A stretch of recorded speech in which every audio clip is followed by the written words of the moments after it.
Thanks for tuning in to my playthrough of Mario Kart 7 on the 3DS. I appreciate you joining me on my quest for 3 stars in every cup. Enjoy the video. Now we head into the Leaf Cup in Mario Kart 7 as we go into the intro cutscene that I didn't press A in time enough for, but you know what, that's okay. We're actually going to that course next as a little sneak preview there. Of course, for Mario Kart Wii. Of course, my name is Benson O'Brien, the #1 Mario Kart Deluxe player on the internet, but that doesn't matter because it's Mario Kart 7. Honey Queen. A character from Mario Galaxy that I forgot existed in this game. I guess we'll give her a shot. I've never actually played as her, so there you go. That's kind of fitting for the character, but probably not going to be good for us. You know what? Let's do it. Let's make it happen. Why this character is included, I have no idea. Not a particularly popular popular character. Only in Mario Galaxy. I think maybe in Mario Galaxy 2. I don't think so. She's only in 2 levels in Galaxy, so you know, sometimes Nintendo just does one of those one-off characters, and Honey Queen is one of them. So in Mario Kart DS we had Rob, and that was the first time Rob had appeared in anything in like 10 years at that point, 20 years, so that paved the way for him to be in Smash. So what I'm saying is Honey Queen is the next DLC character for Super Smash Bros. So there's that. Another really cool course that is just all nostalgia fueled is the Calamari Desert. Love that they have the billboards in the background here, and actually I'll give you a little fact about the billboards in this video. Now, during you see all around here it says like shoot in Koopa Kart and Nintendo and all that, but it wasn't always like that.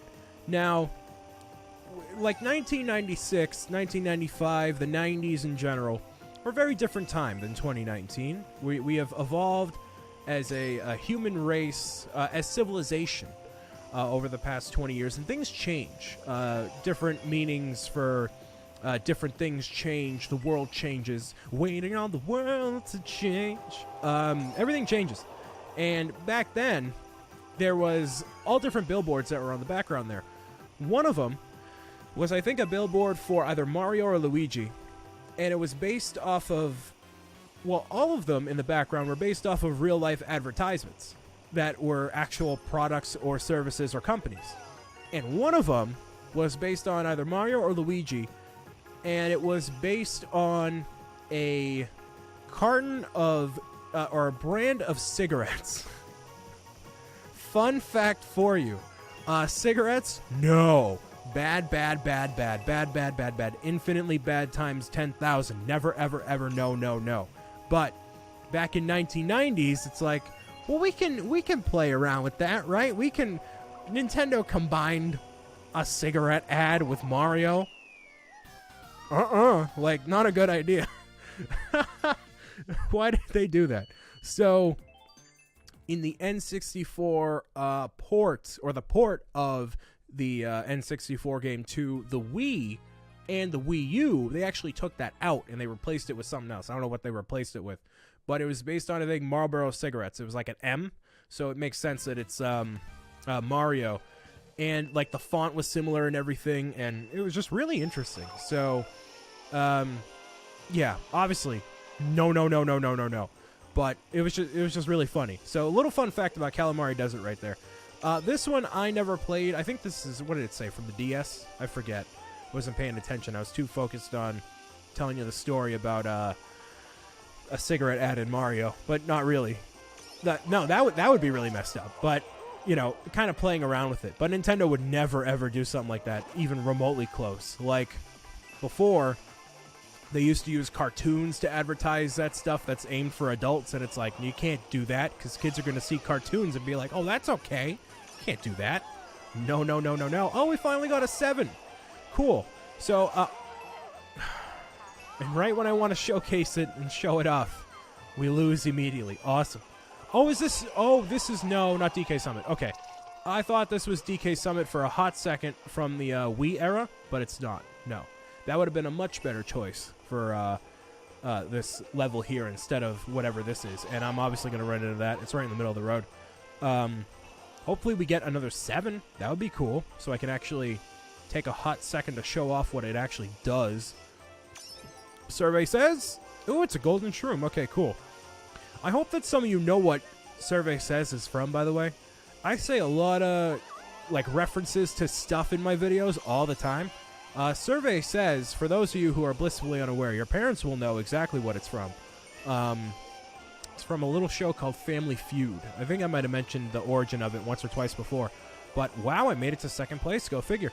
Where in Family Feud, there's 2 teams competing against each other, 2 families. Which, are they actually families? I think they are. I don't think they just get random people and try to call them families. I think they're actually families.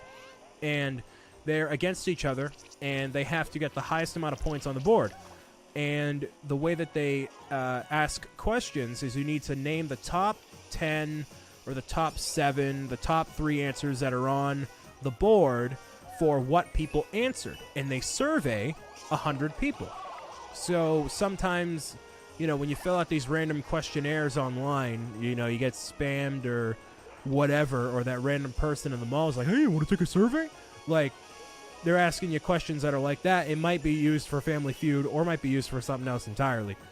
Usually it's for, marketing purposes and stuff like that, but in the case of Family Feud, they survey 100 people, and then when the host, Richard Karn or whoever, Steve Harvey nowadays, will be like, Survey Says, and then he'll either give them a big red X, or it'll be an answer that's on the board. Which Family Feud, a fantastic game show that I watched many hours of as a kid with my grandmother, and it was an awesome memory of watching all these different game shows. They have them on the Game Show Network now, and if I could spread my wings a little bit in terms of what I would do with my career and stuff like that. Hosting a game show that wasn't entirely rigged was, or is, on the top things I would want to do, because it seems really fun, Get people competing either against the system or trivia or something like that. But, one of these shows I saw was a newer show that's on, I forget what station, but... it's the only game show, new one that I've seen recently. And it kind of plays into... Oh, this is from Daisy Circuit, by the way, in Mario Kart Double Dash. Great level. But anyways, so back to the random point. Oh, that's new. I remember that, though. It's not underwater in the actual GameCube game. It's just a regular underground cargo area. There's one game show I saw on a channel. I was waiting for, I think, a doctor's appointment or something, and it's Snoop Dogg asking hip-hop related questions, right?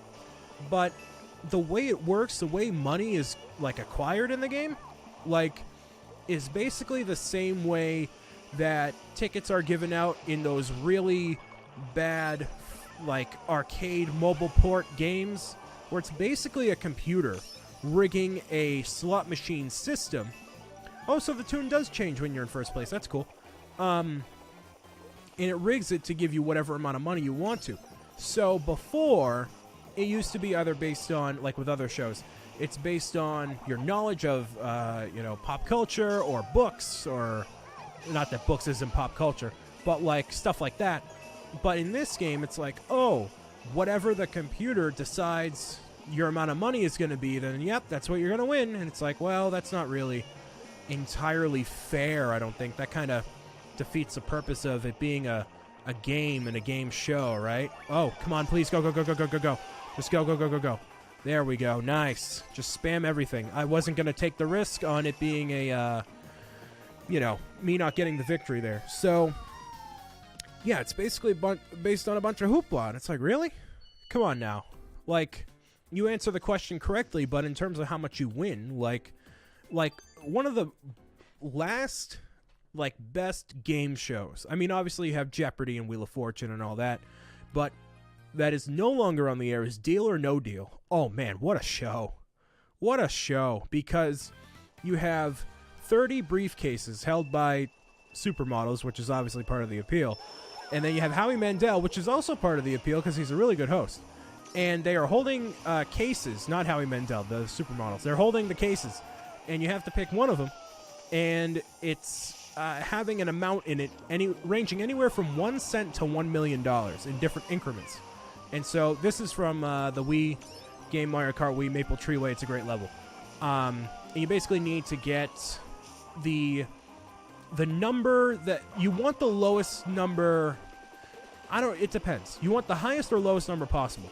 So what you do is every turn you pick 5, 4, 3, 2, 1 cases, whatever the round is. And then at the end of you picking the cases, you could pick like 1 cent, $10, $1,000, 5,000, 100,000. And so whatever cases you open, as long as you have the million or a high number on the board, that will increase your chances of having the $1 million in your case. It's kind of a little bit of a hard thing to follow. If you watch it, it's really interesting and really fun. And like at the end of every level, technically level, Howie Mandel's like, all right, cool, we'll talk to the banker. And the banker will make you an offer to buy your case, for you to sell your case for whatever amount of money. So if you eliminate the penny, like if you eliminate everything from the penny all the way up to $100,000, right? Like, or right before 100,000, up to 50,000, and you have the $100,000 amount, 200,000, 3, 4, 5, $1 million. Then the banker will be like, all right, I'll give you $300,000 for your case, because the studio wants to give away the least amount of money as possible. They don't want to give away all this money. They want to give away a decent amount of money. So you can either A, accept what the banker has to offer. Please don't explode on me, thank you. You can accept what the banker has to offer, or you can continue to risk the biscuit all the way through and hope to get the $1 million. Now, if you open the case with the $1 million, if you are not holding on to it, you lose. And your number that you get for the offer goes down dramatically. And it's like, oh no, I shouldn't have done that. But you risk the biscuit. And if you get down to one other case and the case you're holding, you can, swap it out if you want to, or open the case you have. And if you get 1 cent, you get 1 cent, and that's the end of it.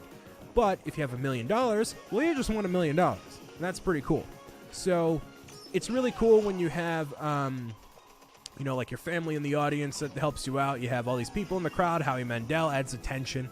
And it had actual stakes and wasn't based on anything except your willingness to risk it all. And those are the game shows I like. And that's the type of game show I would like to host, is to have people egg themselves on and like, all right, well, you're going to do this, you're going to do that, this or that or whatever. So that would be what I would do. But for now, I'm playing video games for all you lovely people on the internet and getting a 3-star ranking in the Leaf Cup, because that's how things are done. I want to thank you guys and girls for listening, watching, and tuning in. The Lightning Cup, a new character, and a new vehicle customization part has been unlocked. I'll see you again next time for more Mario Kart 7 in the very near future. Peace out. Bye.